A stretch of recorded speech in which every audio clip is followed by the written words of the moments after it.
And good afternoon. Welcome to Envision New Mexico grad series today.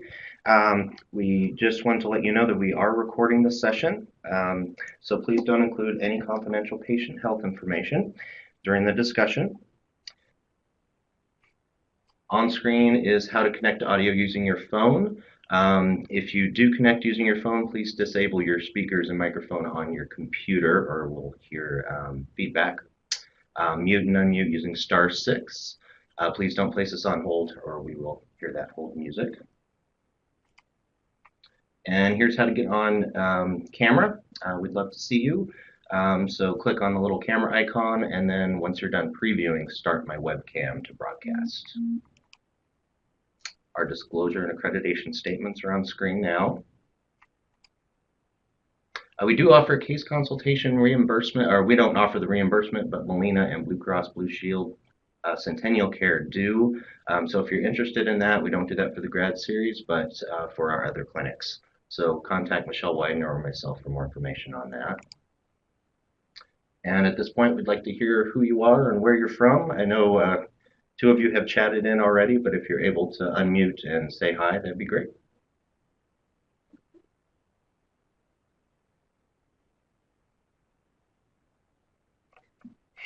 Susan Tharp and Elio Munoz have chimed in.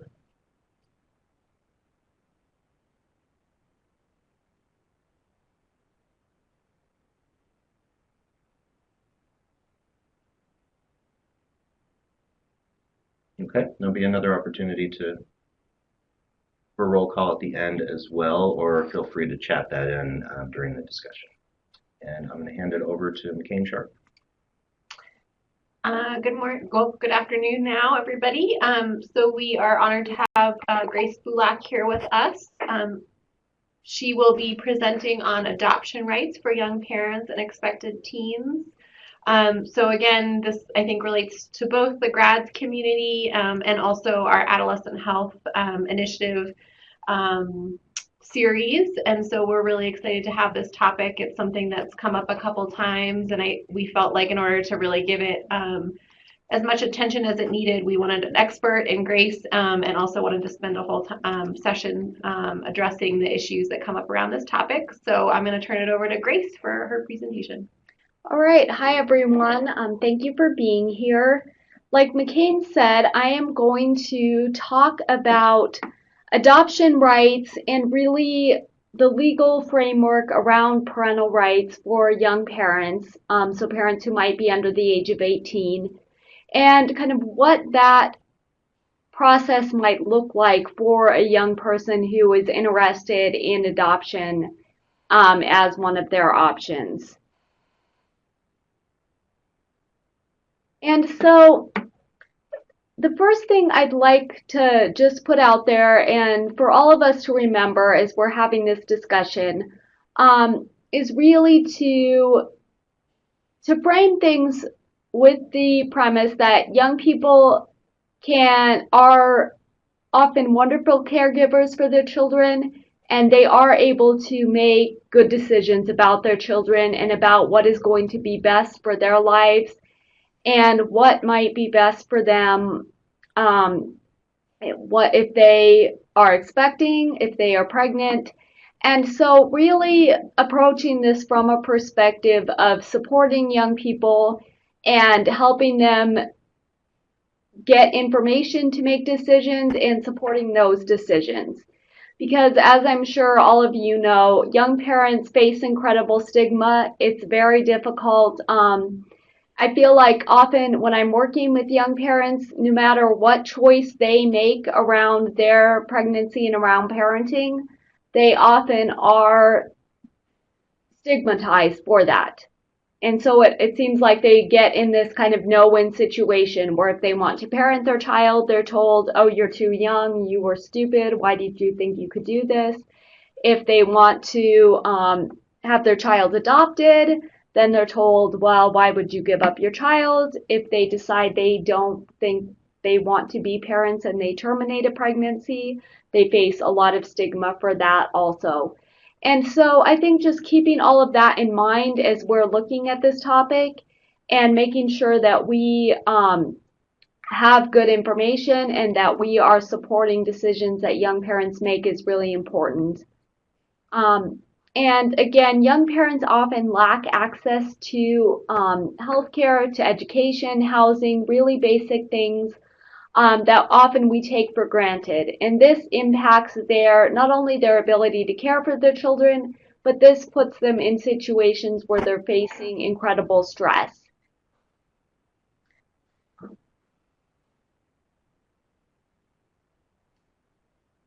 And so as I'm going through the legal rights and framework around adoption in New Mexico, if anyone has questions or if any of you want to share experiences, please feel free to chime in. You can speak up on the phone, type your questions in the chat box, whatever makes the most sense.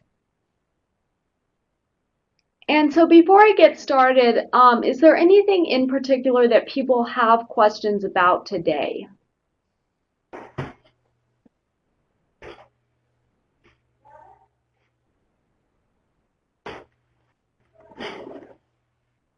Okay, and so like I said, as I'm going through, just let me know. And so the first thing to keep in mind is that parents have what's called a fundamental liberty interest in caring for, making decisions about, and raising their children. And this is a constitutional right. The U.S. Supreme Court has determined that this is something that all parents have, regardless of age, and it's protected by the U.S. Constitution. So in order to intervene and sever a parent's rights, the state has to meet a really significant burden. And so keeping that in mind, that really the premise is that parents have rights to care for their children and make decisions about their children, and that all parents, these rights are the same regardless of whether the parent is 13 or whether the parent is 33. And I think the other thing to point out is that being young does not make a parent unfit. So the state can't come in and say that just because a parent is young, they aren't able to care for their child. And so part of the rights around making decisions about children includes the right to consent to an adoption. So if a parent thinks that really they're not in a position to care for their child, they have the right to agree to have their child adopted, to make that decision to consent to adoption. And again, that applies to all parents regardless of age. So a 13-year-old parent can make that decision, a 40-year-old parent can make that decision.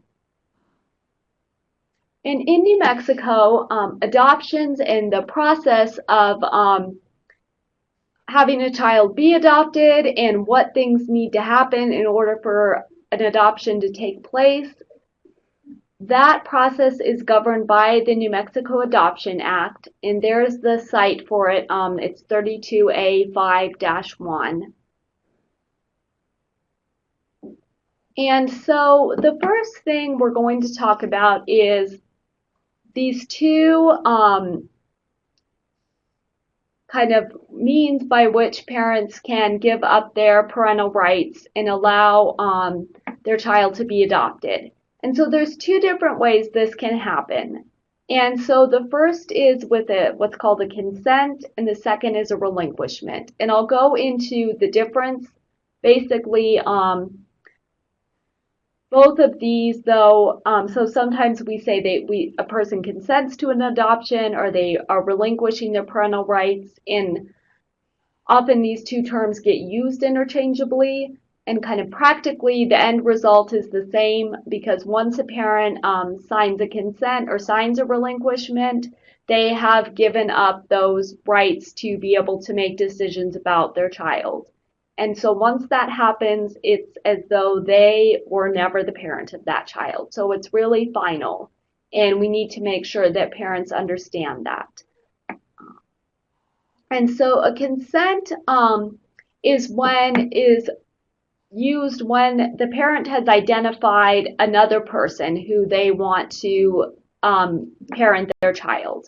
So, for example, if a parent feels that they can't care for their child and parent their child, and they've identified their aunt as a person they would like to adopt their child, they would sign a consent, basically saying that I'm agreeing that my aunt Jessica can adopt my child. So a consent is used when there's a specific person identified who is going to adopt the child.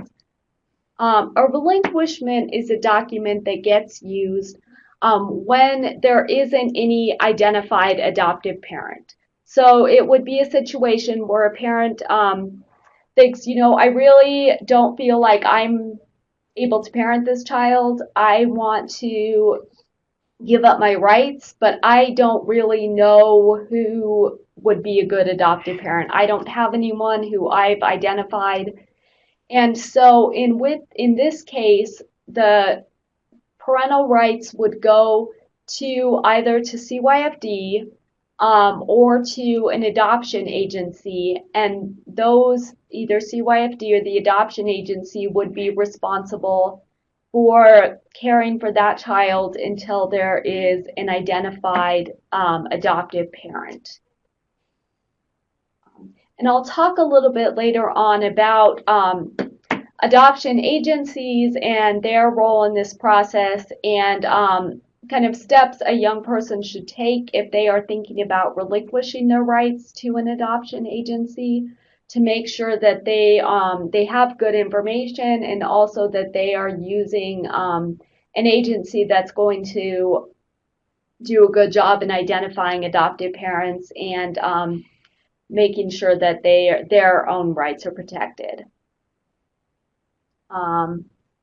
And so again, consent is when there is a prospective adoptive parent identified, and a relinquishment is when there's no prospective adoptive parent who's been identified.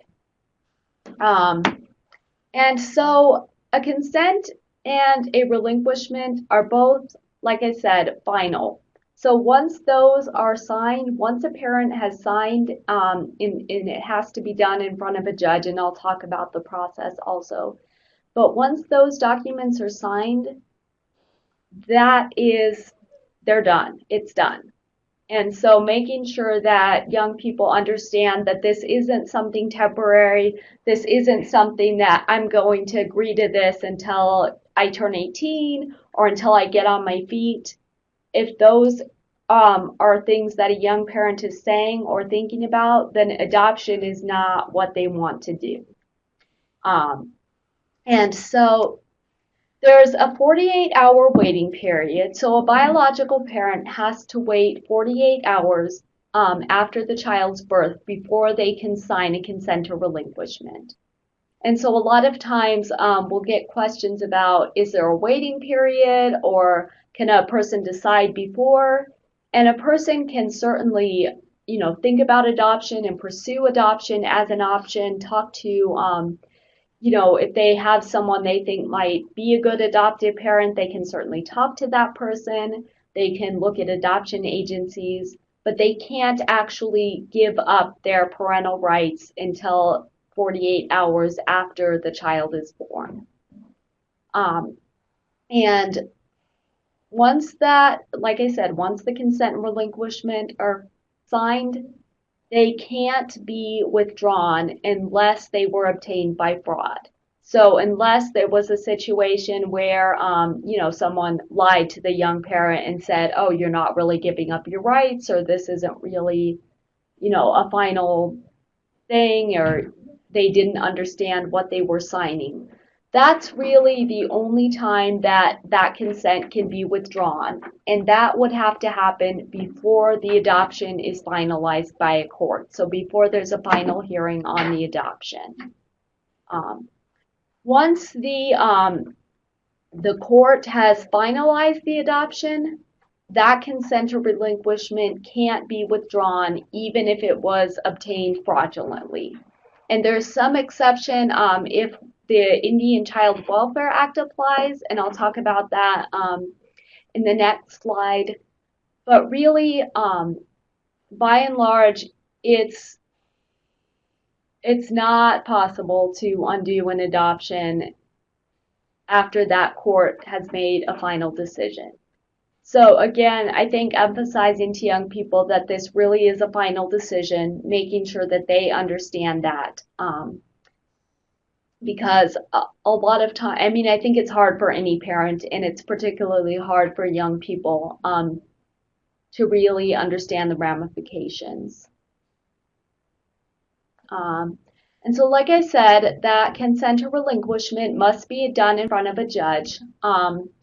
So the parent would have to go to a court and sign that document in front of a judge, and the judge should make sure that the parent understands what it is they're signing. And this is also important. New Mexico law says that consent or relinquishment can't be withdrawn solely because the parent was a minor. So the parent can't come back and say, well, I was only 15 when I did this, and I want to undo this adoption. And so making sure that the young person understands that, you know, you're the parent, you have these rights now, even though you're not 18. And, you know, if you do make this decision, and it's not to say that it's a bad decision for young people, and a lot of young people do think it's the right decision for them, but making sure they understand all of the implications of that decision. And also, biological parents have to undergo what's called adoption counseling. And so this isn't, you know, counseling with a mental health therapist where you sit down and you talk about your feelings. It's an explanation of what adoption and what relinquishment or, you know, consent to give up parental rights means. So basically, it would mean that someone would sit down with the person and go through all of the steps that, you know, once you sign this, you don't have any rights to make decisions, you don't have any rights to have contact unless there's an open adoption. Really kind of laying out, this is what it means if you are signing this consent or relinquishment. And the idea is to make sure that all parents of every age really understand the, you know, the significance of their decision. And so, like I said, the Indian Child Welfare Act, it's a federal law, and it applies to children who are either enrolled in a Native American tribe or whose parents are enrolled if the child is eligible to be enrolled also. So, for example, if the child is a member of the Navajo Nation, the Indian Child Welfare Act would clearly apply. And if the child's parent, for example, if the mother was enrolled in the Navajo Nation and the child wasn't a member, but the child could become a member because they met the Navajo Nation's eligibility requirements, then the Indian Child Welfare Act would also apply.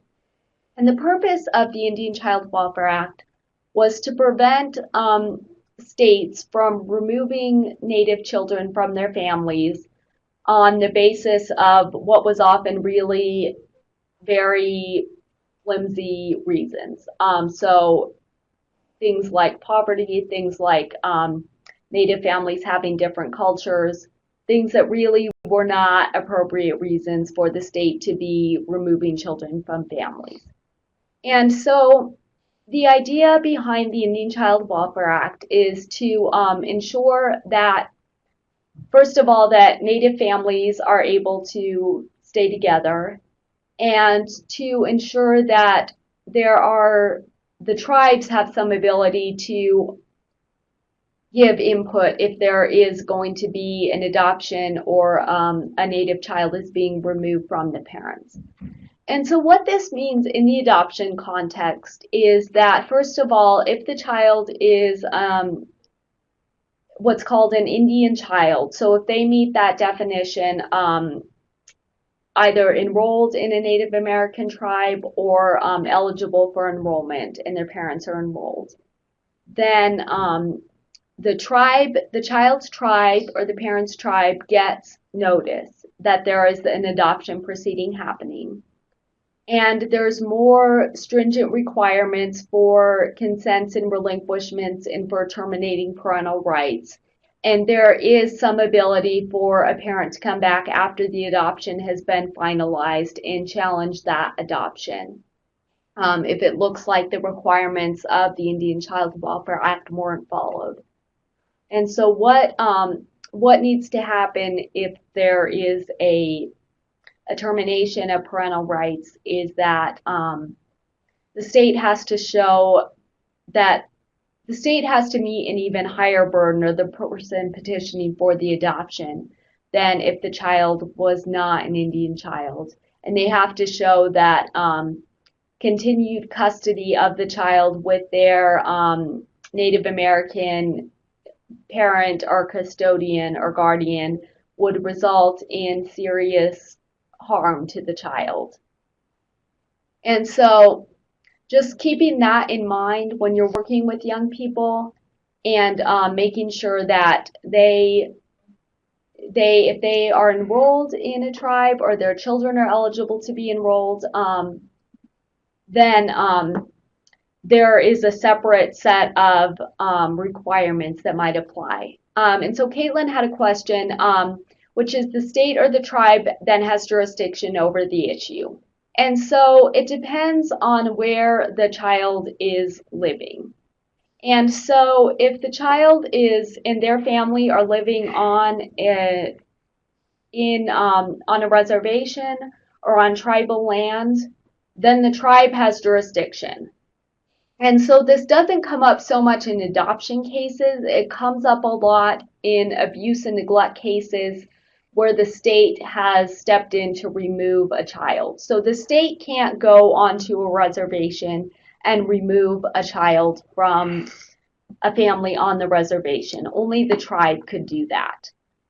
Where this comes up is if you have a Native American family who's not living on a reservation and the state is involved and removes the child from that family, then the state would have to give notice to the tribe and they would have to follow these more stringent requirements. And so if in a lot of times what comes up in adoption cases is that one parent will either be enrolled in a tribe or their child will be eligible to be enrolled, and the other parent is not Native American. And so that parent, even though maybe the mother who was not Native American is saying, I want to give up this child for adoption, if the father is a member of a tribe, then the tribe still needs to get notice. There still needs to be this higher set of requirements if parental rights are going to be terminated. And so just making sure that everyone is kind of aware of that and is clear that there are this heightened requirement around adoption, around notice to tribes, is important. Okay.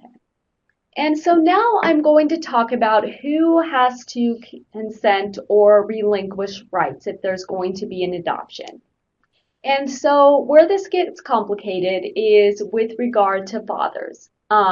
So by and large, we know who the mother of a child is typically. The mother is the one who gives birth, and it's pretty easy to figure that out usually. So the biological mother's consent or relinquishment is always required.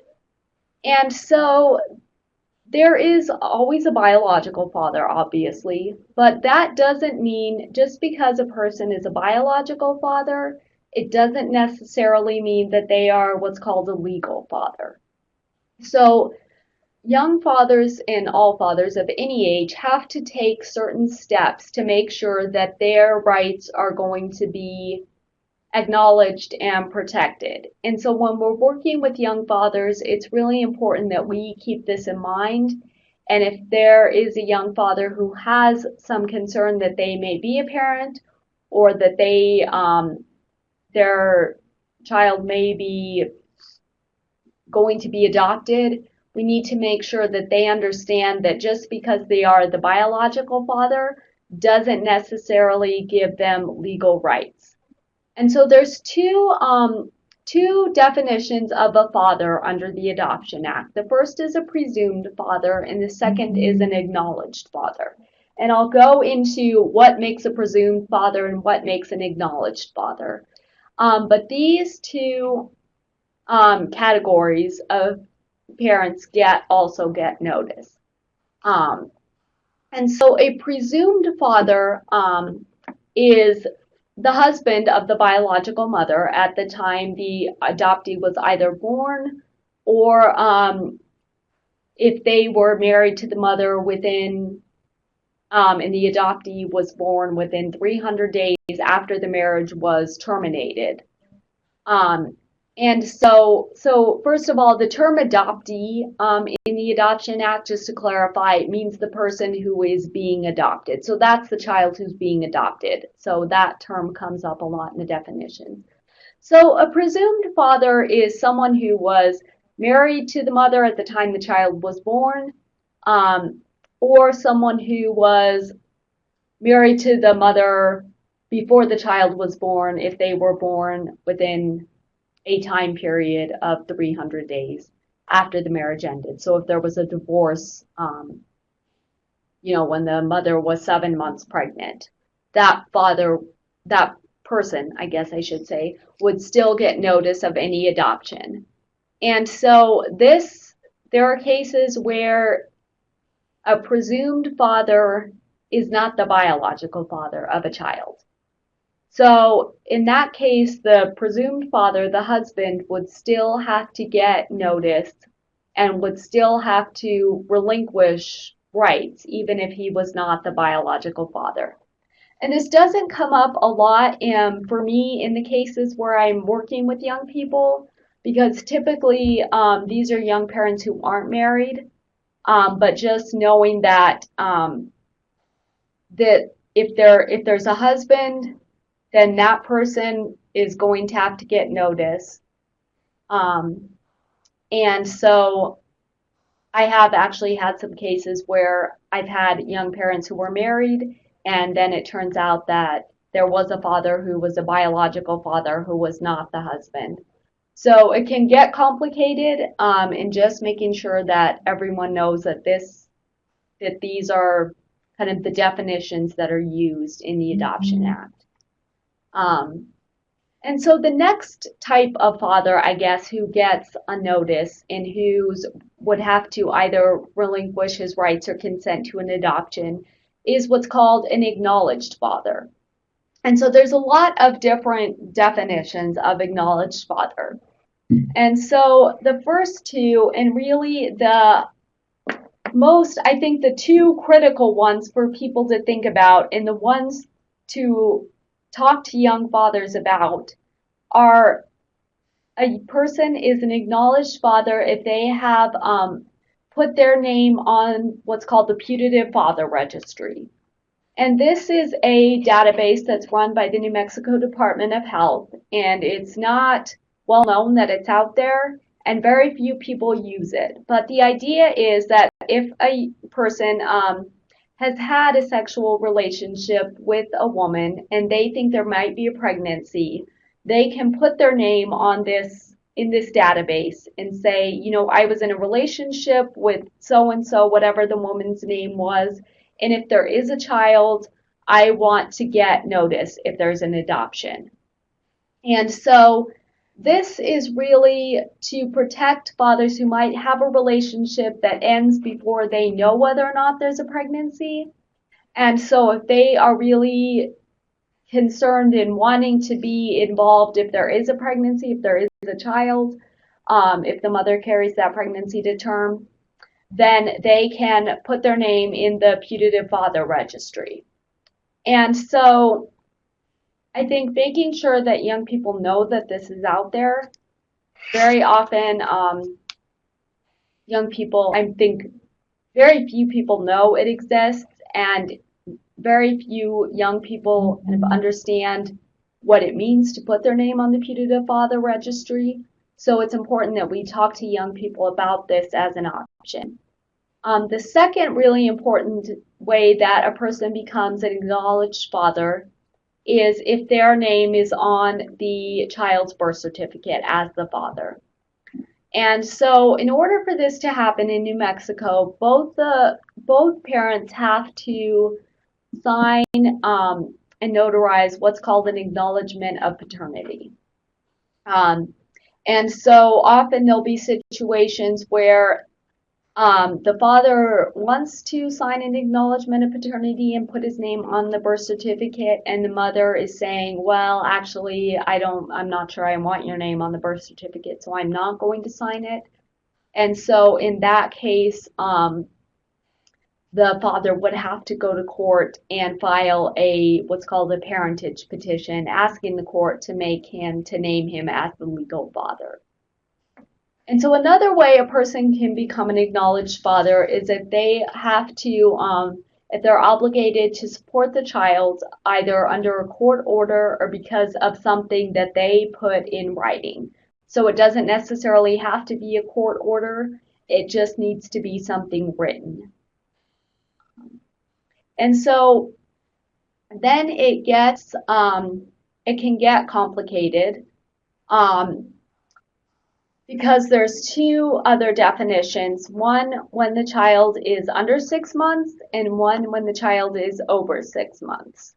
And so this is if a person for whatever reason hasn't, their name is not on the birth certificate, they're not on the putative father registry, there's no written child support obligation, but that person has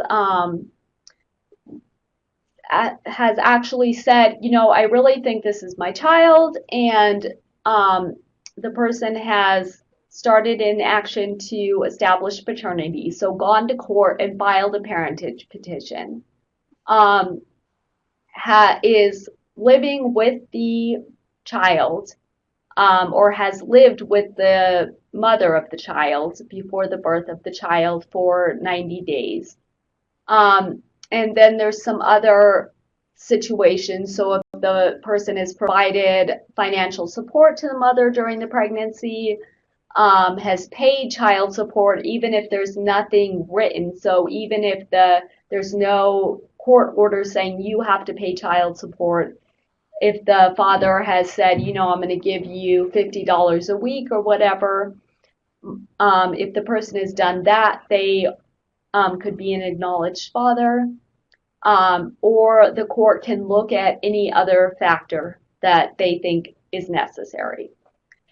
And so there's a similar set of factors if the child is over 6 months old. So again, if the father has started a court case to establish himself as the father, if the father's lived with the child for 90 days before the child was placed in an adoptive placement, if the father's paid child support, if the father has had regular communication or contact with the child, those are things that can establish him as an acknowledged father. And so this is complicated. There are a lot of things that can make a person an acknowledged father. And where it becomes really difficult is that if the father has not done something, taken some step that is a really concrete step that the court can look at, see there's a name on the birth certificate as the father, there's a name on the putative father registry, there's some type of court action that started where this person is saying, I really think I'm the father, I want to have myself established as the legal father. If those things aren't out there, it can be really difficult for the court in the adoption case to know that this person is out there and that they've lived with the child for 90 days or that they lived with the mother before the child's birth or any of these things. And it can be difficult for if the court doesn't have something really clear, sometimes that acknowledged father might not get notice. And so when we're working with young fathers, making sure that we are telling them, if you're concerned, you need to go to court right away and file a paternity case. You need to put your name on the putative father registry, because these are really concrete things that then the court can look at in the adoption case if this becomes an issue and say, oh, actually, this person was taking steps. Because it can get messy and it can get complicated if the father is coming and saying, well, I gave mom $50 every week, and mom is saying, well, actually, no, I don't, I never got $50. Those kinds of things can get really complicated. And so I think it's really important to make sure that we're telling young people that you need to have something documented clearly saying, I think I'm the father, and I want to make sure I get noticed. If there's an adoption, I want to try and have some type of rights with regard to this child. And so we have a couple of questions. And so, Delia, would this cover, for example, a guy who starts dating someone before the birth of a baby who he knows is not his but has been providing support for the baby? And so that depends on whether or not that father has been holding himself out as the parent.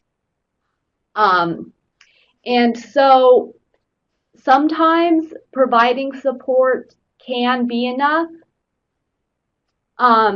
in which case, when it comes to adoption, I think probably the best practice is better be safe than sorry. Make sure you get consents or relinquishments from anyone who might be able to come back and say, well, I might have been an acknowledged father. I maybe should have gotten notice. So I think when it comes to a situation where there's an adoption, it could cover that person, and it's not necessarily problematic to ask for a relinquishment if the person is saying, I was trying to step up and be the father. Where it can get complicated is if that person is saying, I think I have some rights and I want to raise this child, and it's clearly not the biological parent. And then it can be difficult. And so then I think it is going to be up to the court to decide whether or not, this is a person who, if the child over 6 months has continually paid support to the mother since the child's birth, or whether, this is a person who, if the child is under 6 months, has, continuously paid child support or provided reasonable financial support to the mother during the pregnancy and with regard to the birth. So it can get really complicated. And so the other thing that can get complicated is if a person says, yes, I want to be the father, I know this isn't my child, and then the mother does, and there's not an adoption contemplated, it's that the mother and this person are going to go forward and raise the child together, and then there's some dispute and that relationship falls apart. That father, if they have taken certain steps, may be on the hook for child support even if they are not the biological father. And so I've had a lot of cases where parents who are not biological fathers will sign acknowledgments of paternity and say, yeah, I want to put my name on the birth certificate. I'm going to care for this child even though it's not my biological child. And then they end their relationship with the mother, and they are on the hook. They are the legal father once they do that. And so Delia, basically it's complicated. It could encompass that person. And then Susan has a couple of questions. So if the mother doesn't identify the father, I don't know who he was, what action is taken to find the identity of the father? So first of all, looking at the putative father registry. So looking at whether or not this person has put his name on the putative father registry. And then looking at whether or not there's someone who's filed a parentage case. So if someone has gone to court and actually filed a court case saying, I think I might be the parent of this child, then the court would look at that. Unfortunately, a lot depends on what the mother says, and if the mother can say, I don't know who this person was, and I never got his name, it was a one night thing, and the father doesn't take some steps, then he is not the legal father, and he doesn't have rights and won't necessarily get notice unless he's actually taken some proactive steps himself. And so then can the father, if he finds out after the adoption is granted, petition for custody of the child, or will there not be a judgment until the father is identified? And so, so if it looks like if there's a situation where it looks like the mother really did know who the father was, and she, gave misleading information to the court, and then the father finds out and comes back, he can petition for custody. Whether or not he'll be successful really depends on what steps he took prior to that adoption being finalized. So if he can show that, I put my name on the putative father registry, I tried to contact the mother, I have all of these, this documentation of what I did to try and get information. I filed a court case asking, the court to make a decision about paternity. I took these steps, then that is going to be more likely to be successful, and hopefully that's something that would be discovered before the adoption was finalized. And so the second part of that question, will there not be a judgment until the father is identified? So if it's a situation where the mother is saying, I don't know who the father was, I don't know what his name was, and and the judge has done, has looked at the putative father registry, there's nothing showing that there's any kind of a court case been done, there's not any evidence that, that anyone has, lived with the mother and the child, the mother's not married to anyone, all of those things, then the court would make a finding that there's no male person with what's called a constitutionally protected liberty interest in the child. And so this goes back to that concept that I talked about at the beginning of the presentation, where the Constitution gives all parents the right to care for and make decisions about their child. And in order to be a parent legally with those rights, if you're a father who's not married to a mother, there needs to be some type of determination that you are the legal father. And so the way that you can do that is to, in New Mexico, put your name on the birth certificate if both parents are in agreement, be married to the mother or have been married to the mother right before the child was born, or have done one of these things in these two kind of acknowledged father definitions. So, have lived with the mother and the child, have lived with the child, started a paternity action, paid child support, done certain things to say that I think this is my child, I want to take responsibility. And so if there isn't any evidence that any of those things happened, then the court would make a finding saying there's not anyone who has a constitutionally protected interest as the father, and the adoption would go forward. And so quickly, like I said, so if there is an adoption petition, if someone is saying, I want to adopt this child, then the biological mother needs to know a presumed father, so someone who is married to the mother or was married to the mother right before the child was born, and an acknowledged father, so someone who's on the birth certificate, on the putative father registry, or someone who has falls in one of these categories depending on the age of the child. And so there's no requirement that an alleged father gets notice. So if mom says, well, I think his name was Joe Gutierrez, but I don't really know, and he hasn't done anything to step up, there's not a requirement that, Joe Gutierrez would get notice. And so again, really telling young fathers that if they want to have rights to make decisions and to have a relationship with the child, they need to take some proactive steps. Otherwise, they might not be told that an adoption is happening, and there's no way to guarantee that they are going to get notice if they don't do something affirmative, like putting their name on the putative father registry or filing a court case. And so, again, the court can terminate a parent's rights if there isn't a consent or relinquishment. So if one parent is saying, I'd like for my Aunt Susan to raise this child, and the other parent is saying, no, I don't think so, then the parents' rights would have to be terminated, and the parents must have notice. So they have to get a copy of the adoption petition. They have to be told there's an adoption proceeding happening, and they have a right to have an attorney. And so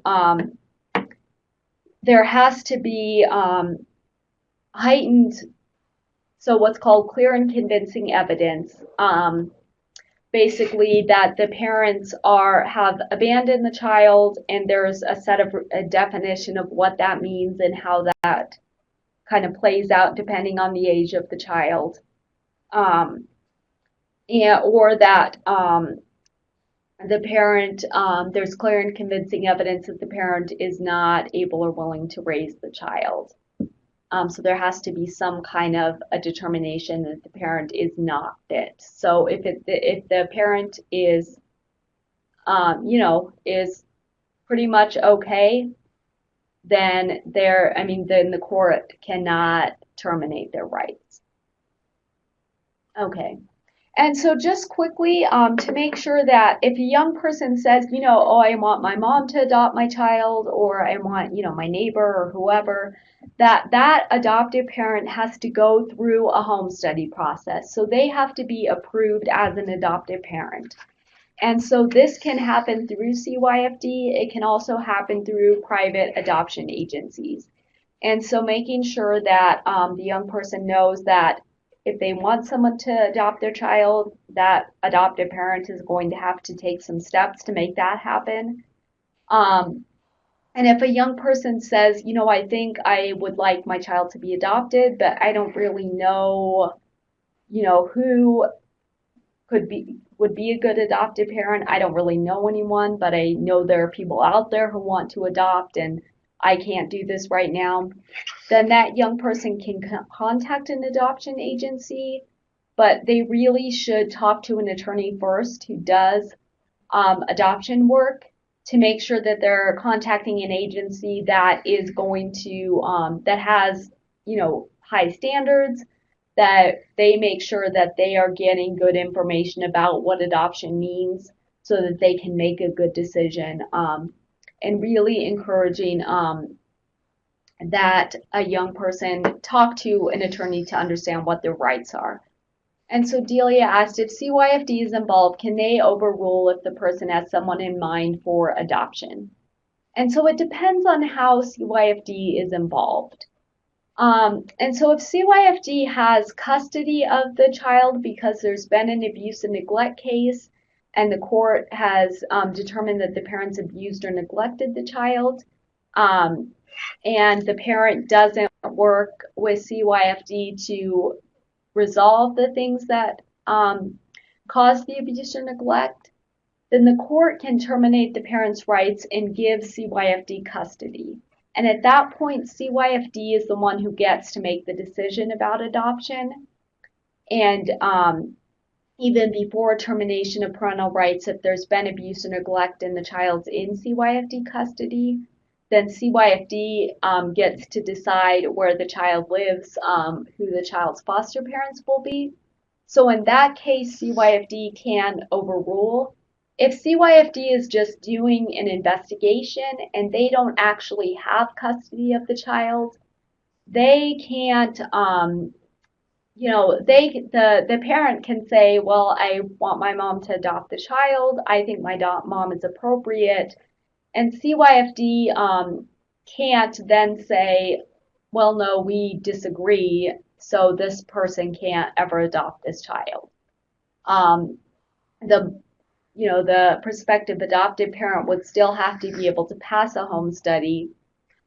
So they would have to either work with CYFD or an adoption agency to get licensed to be an adoptive parent.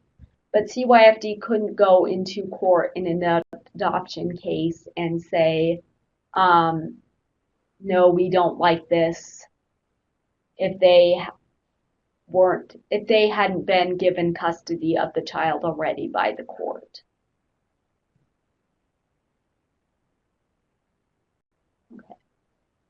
Okay, and so quickly, just to go through some kind of simple case scenarios. Casey is 15 and pregnant. She wants to give birth and have her cousin raise the child and adopt the child. Casey hasn't told the father that she's pregnant, and Casey's mother opposes the adoption, and she wants Casey to keep the child and raise it. So first of all, kind of basic, can Casey consent to the adoption herself? Yes. And Casey's mother doesn't have a say on whether Casey decides on having her cousin adopt the child. So Casey's mother can't say, actually, you're 15 and I think this is a terrible decision. Casey's the one who gets to make that decision, and of course the cousin would have to be the one to go through the home study process and file the adoption petition with the court. So, and then do Casey or the cousin have to notify the father?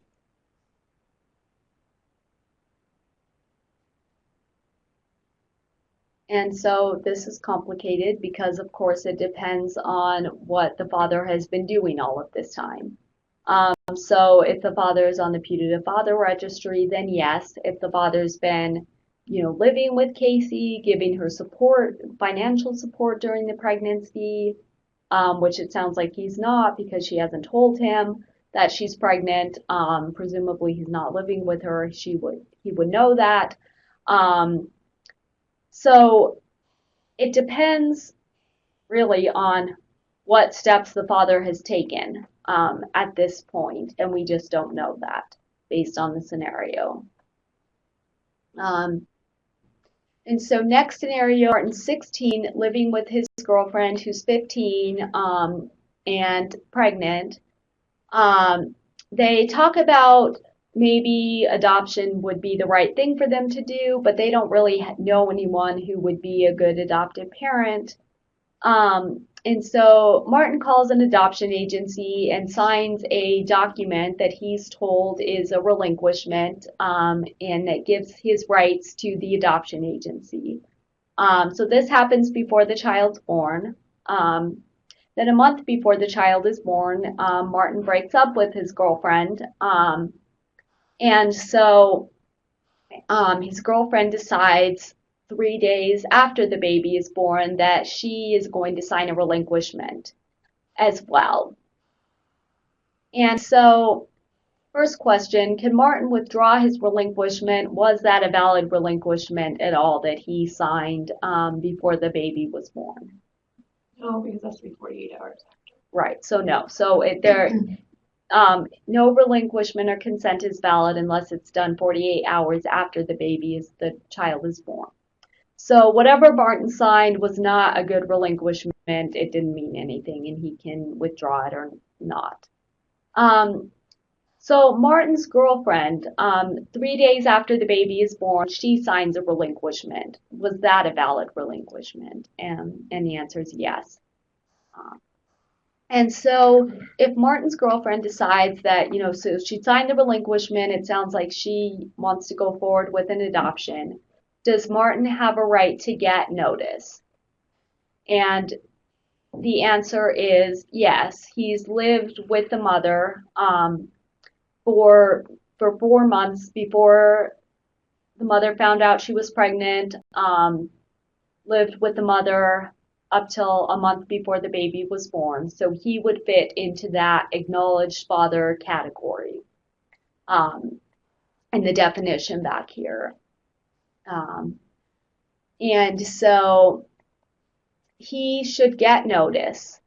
However, as we know, Martin should probably take some affirmative steps to make sure he can have custody of the child if he decides he wants to actually parent the child.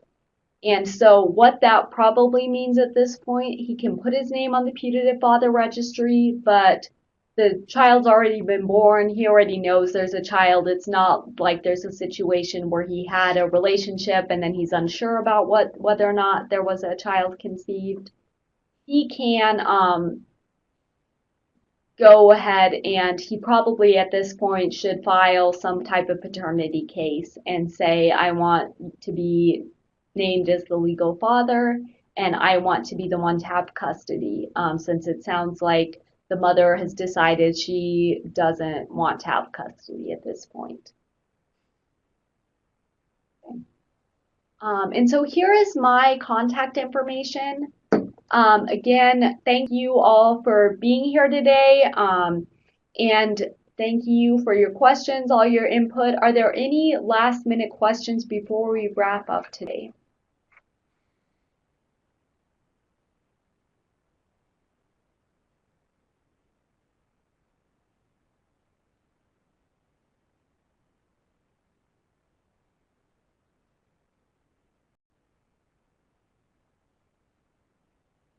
All right, thank you so much.